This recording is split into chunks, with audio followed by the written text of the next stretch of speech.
so happy to have you on here. I'm actually just so honored to have you on here. You and I worked together at the Marine base, and well, we really didn't work together. So you was in finance, right? Yep. Yep. Okay. Mm-hmm. So it was something where I needed to come to the financing for, and I needed to come see you. Other than that, I don't think I really knew you. I don't even think I knew of you at that time. I came to your office doing whatever it is that I needed to do. And I just remember thinking, you were just such a pleasantry. Like your whole demeanor, the aura, you know how you meet people and they're just like, it's something about them. And there's something about you that's just so pure and so pleasant to be around. I get slack because this one guy says, you give 15-minute intros on your shows, but I have to give flowers where flowers are due.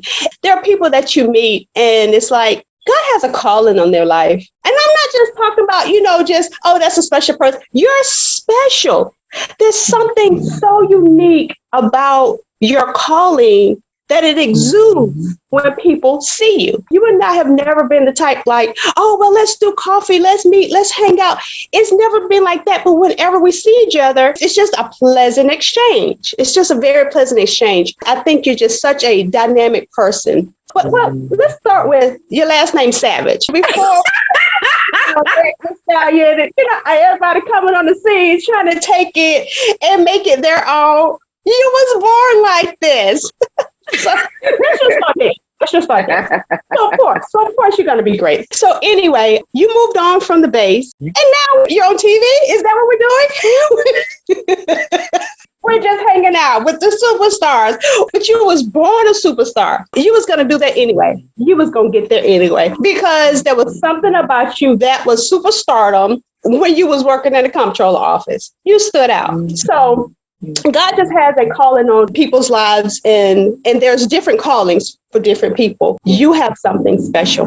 And I'm not an evangelist or a prophet, pastor. I'm a prophesy today, March 27th. If you don't dim your light for anybody, what you think that you're doing now, it's nothing. If you don't dim your light, Erica, there's no stopping it. Anything. The sky is the limit for you, honey.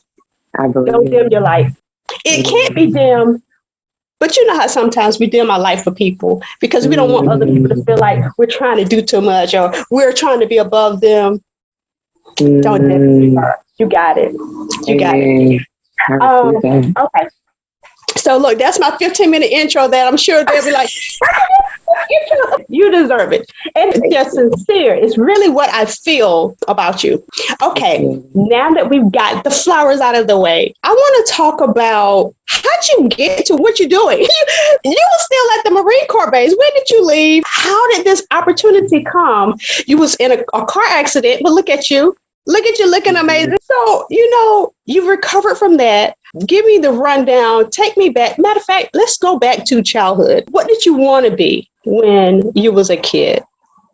Oh, wow. Well, first I want to say what an honor it is to be on the Matrix Life. Thank you so much for connecting. You yourself were a joy to be around. I was looking through my library and I saw one of your books that I bought and read. So you're an accomplished author doing great things in this medium. So congratulations to you. The honor and pleasure is all mine. Childhood, I was a big dreamer, had a big imagination, Colette. I remember one of my first memories is just seeing myself on the continent, running, feeding the elephants, just being very free. Like that's one of my very early memories as a child. And then I would also, along with my sisters, pretend that I had a talk show, particularly when Oprah Winfrey came on the scene. So they would be the audience. I would have jazz music playing as my intro. And then maybe one of them would come from the audience and be a guest. So I would say having a healthy imagination. My late grandmother was a librarian. And so books really allowed my imagination to know no limits. So I think that's a bit of what people see in the continual evolution of Erica Savage is that I don't do well with walls, particularly as it relates to me. So I am continually, with or without my permission, moving into spaces that I know I can fit in. It's the reason why I learned to fly small aircraft, Cessna 172s. It's the reason why I surf. I'm living this matrix life. I make the decision that I am not going to live within what maybe someone thinks that I should. I'm going to do exactly what it is that I believe, that I know I can and will do. So did you say you fly planes? Yeah. It's been a little bit since the accident. I haven't flown since 2019, I want to say. Was the accident a plane crash? No, the accident was a car, an 18-wheeler hitting me. Yeah, but I'm just thinking, like, I haven't flown. I think it was 2019. That's the last time I've flown. You make me have so many questions for you. Now I have extra questions. So we have 40 minutes. So let me just try to get these out. So you saying that you want to have a talk show and you could see yourself being big. You allowed yourself to get out of the box, go back to the core of who you are. If people would go back to the core of who they wanted to be, they'll really find their calling. They'll find their path. Okay, so I need to talk about flying. How did you get into flying? I've always wanted to fly. That was another thing. Going back to my childhood, when I talk about my big imagination, being immersed in books, seeing myself in Africa, roaming with elephants, just running free. There's this real draw I've had to freedom.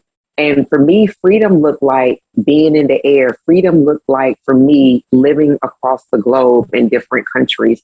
Freedom for me looked like, I read this in a book and I know that that aligns with thoughts and things that I've seen that perhaps I've not shared with anybody else. So for me, it was just a good time back in 2015. That was a Christmas gift from my then husband, because I am divorced, for private pilot lessons, and great friendship with my flight instructor. We still keep in touch. As a matter of fact, we just talked about a month ago. But yeah, that was something that I wanted to do because I wanted to have the freedom, whether or not I owned a plane, to understand the mechanics of flying a small aircraft. And to also, if I wanted to go somewhere, I know I can go to a small airport if I'm a part of their pilot club or their connectivity of pilots that they have. I could rent a plane, because you generally just pay for the air fuel, was the most expensive, and go somewhere and land at an airport of my choosing, have lunch, see my parents. For me, it just made sense to have that other level of freedom. I also own a motorcycle. I have not ridden that since 2017. But again, it was something I wanted to do because it gave me a sense of freedom. So I myself embrace it all. Surfing, that gave me and gives me a sense of freedom. So for me, freedom means this is something that I want to do and I can see myself doing it. It gives me space with the elements. I'm going to learn how to do it and do it. I love that. I love it. I want to have a motorcycle. I want to ride. I want one. I'm going to have one day. So I love the fact that you see stuff, you want it, you do it. But one thing that I want to bring up, so you mentioned about you being divorced. There's a purpose.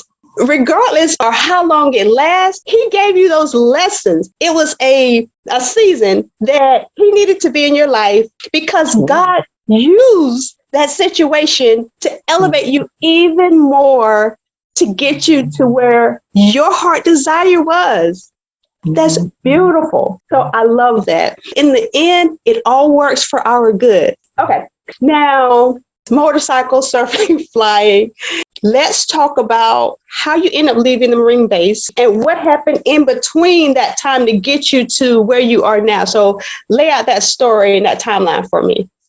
Sure. So one thing I think is important for your viewers to know, the connectivity has always been politics. I've had a long love with politics, watching the news, like growing up. When we sat at the dinner table, we had to be able to discuss a current event, talk about that fluently. When we watched the news with our parents, be able to see things that maybe they were presented one way and really be able to properly discuss why that information may be presented that way, who that is for the benefit of, who really suffers from not providing a whole story context. So I grew up in a family where we were having these type of challenging conversations. You know, my father would have us, we had to learn one new vocabulary word a week and be able to use it in a sentence. It seemed tough because my father's a Marine, my mother's an educator. However, they were really preparing us. It was a lot of background work to be able to communicate, to be able to go in spaces and have varied conversations. I grew up watching C-SPAN as a kid, loved watching members go on the House floors, deliver speech, vote, watch the chatter that they were having in between, even when we weren't able to make out what it was that they were saying. So just watching that. And then I started doing work on campaigns. I did volunteer work on local campaigns, meaning for commission campaigns, city commission campaigns. Then I did work for state politics, a person that was running for state representative. He won both times. So doing the work specifically on there, and then had the opportunity to work on a congressional campaign. And the tie with the congressional campaign is that they had a political boot camp that the Congressional Black Caucus runs their foundation every year. So I went through that boot camp, which is a 7-day boot camp. A part of that boot camp is that we divide into teams and come up with a mock campaign.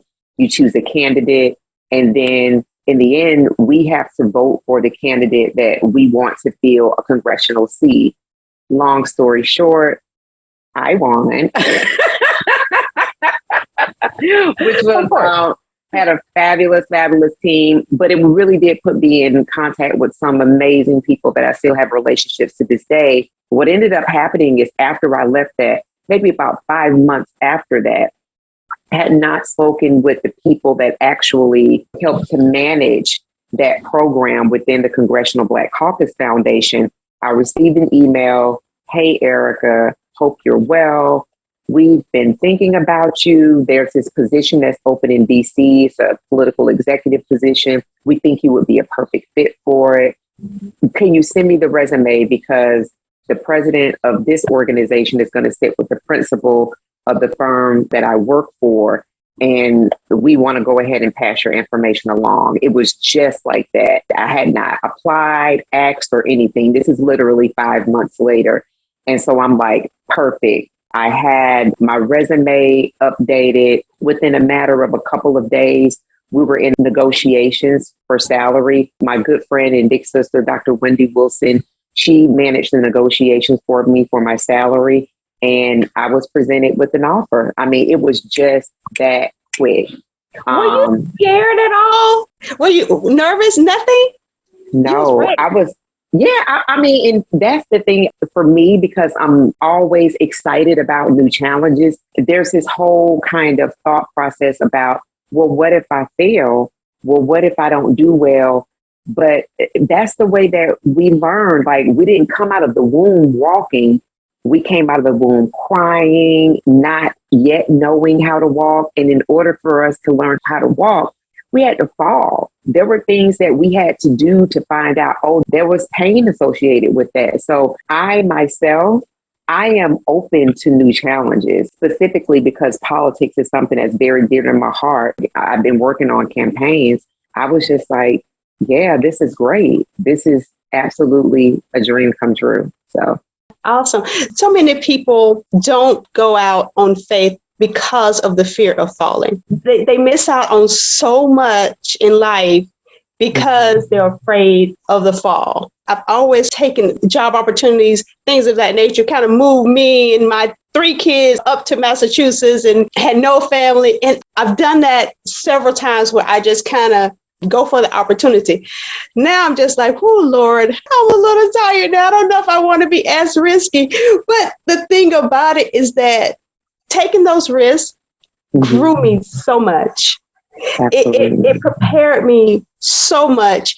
It even detached me from feeling like I need other people to be successful or need other people to make it. It really gave me a well-rounded of, God, I trust in you.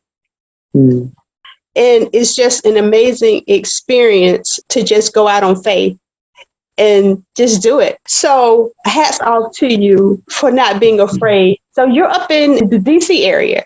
I'm in DC, yeah. So how is living in DC? Have you ever lived in like a big city like that before? Yeah, I mean, my father was in the Marine Corps. We moved every 3 years. So I think that's a part of it too, like having a life where I understood the elements of transition, the things that I need to do once I did make the decision to transition, how to prepare. This has been my life. And I know you were in the military as well. So we have that in common. You were in the Army, I was in the Air Force. So there are things I was that. in the Air Force. I didn't Oh, know you you were in was the Air Force? I thought you were in the Army for some reason. Erica, I thought you was in My the Marine apologies. Corps. Well, I think my dad thought that too, to be honest with you, with the way that he raised us. But so we both have understanding of what life looks like in transition as a military brat and as veterans, the both of us, we have an understanding what that life looks like. So being in a big city, being in the big city is different than being in my home in Albany, Georgia. However, the transition is the transition. Yeah, it's what you make Yeah, it. yeah. It's interesting how you talk about your father and your father's influence on your life. So I was signed up to go into the Marine Corps, and Air Force recruiter ended up coming up to me when I was on the Melts floor. I didn't know that she wasn't supposed to do that. What? I was innocent. Yes, she came up to me on the Melts floor and basically was kind of asking me, you know, what branch I was going into. And I told her I was signing to go into the Marine Corps. She was asking me if I was happy or satisfied. And I said, well, they want me to leave before Christmas. I was like, I don't want to leave before Christmas. They wanted me to leave like a few days before Christmas. And she said, well, you should come into the Air Force.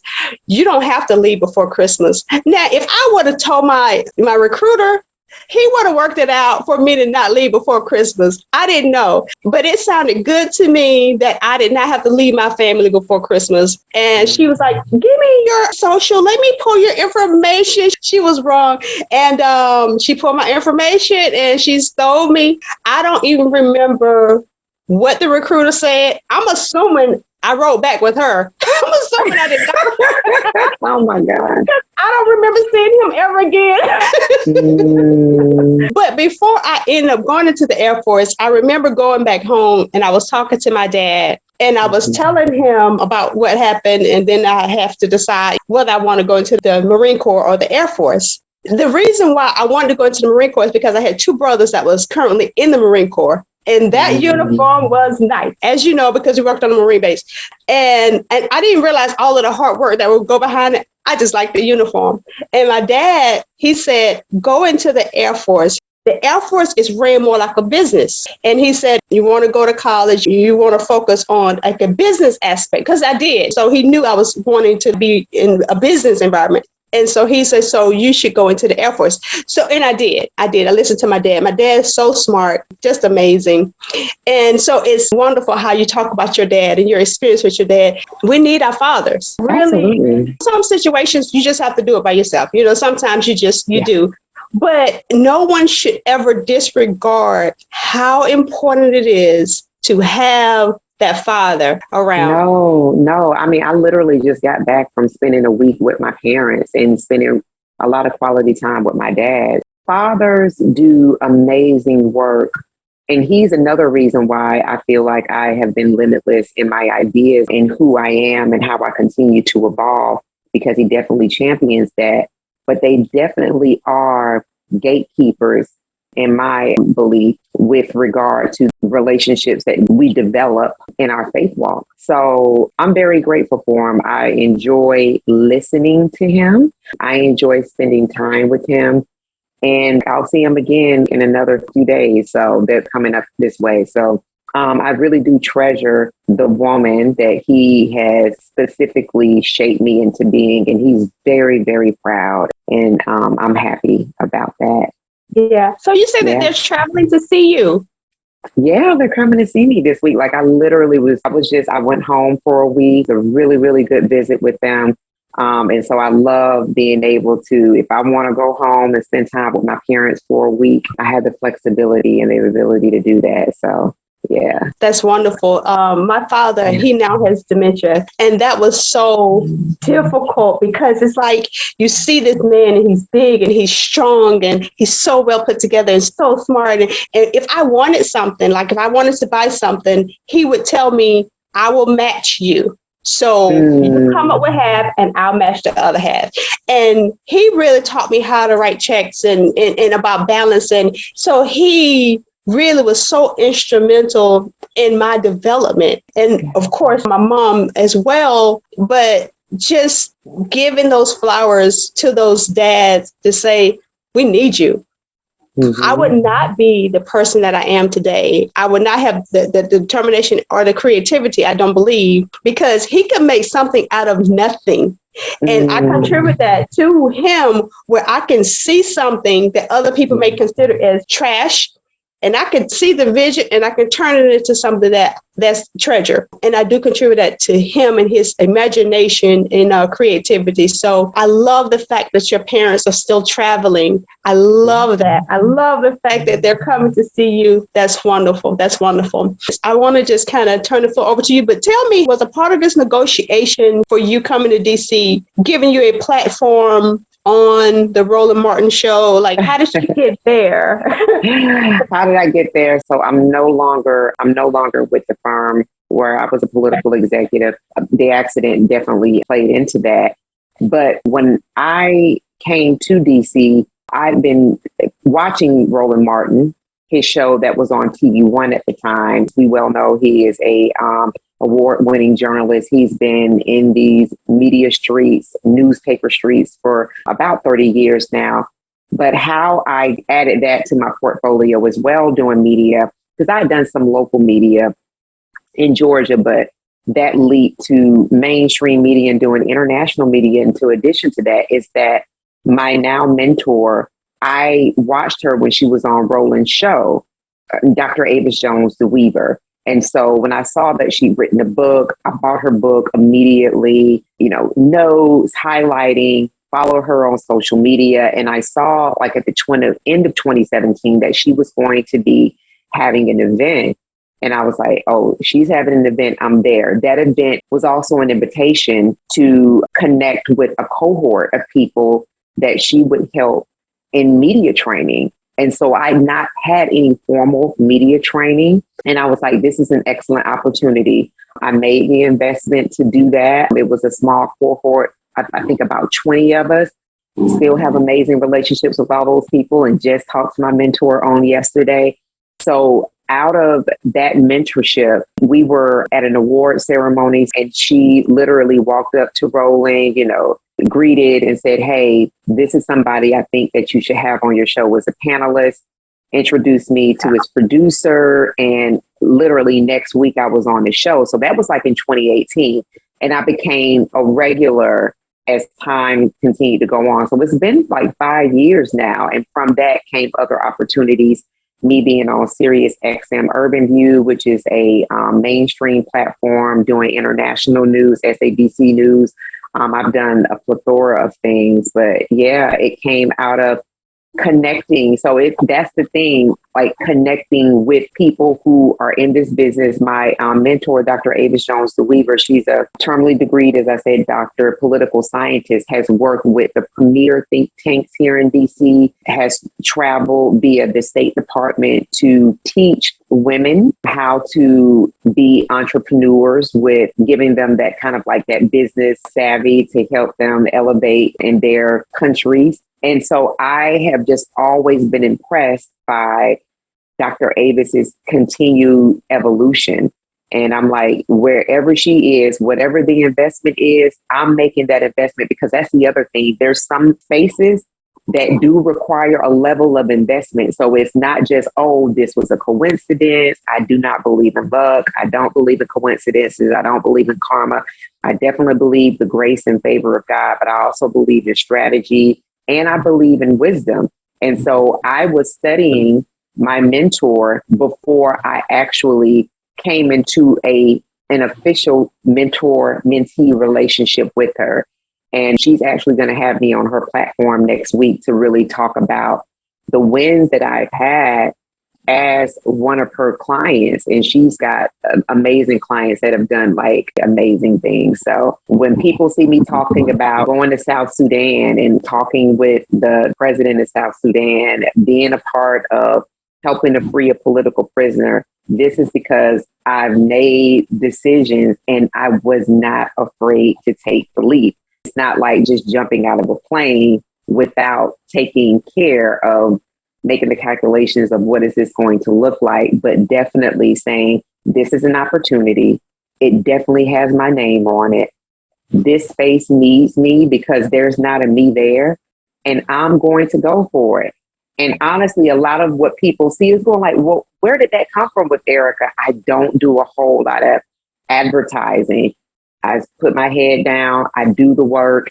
And then it just seems like, whoa, where did that come from with Erica? But it's because Erica has been on the backside of the desert, like David, fighting the lion and the bear, doing the work.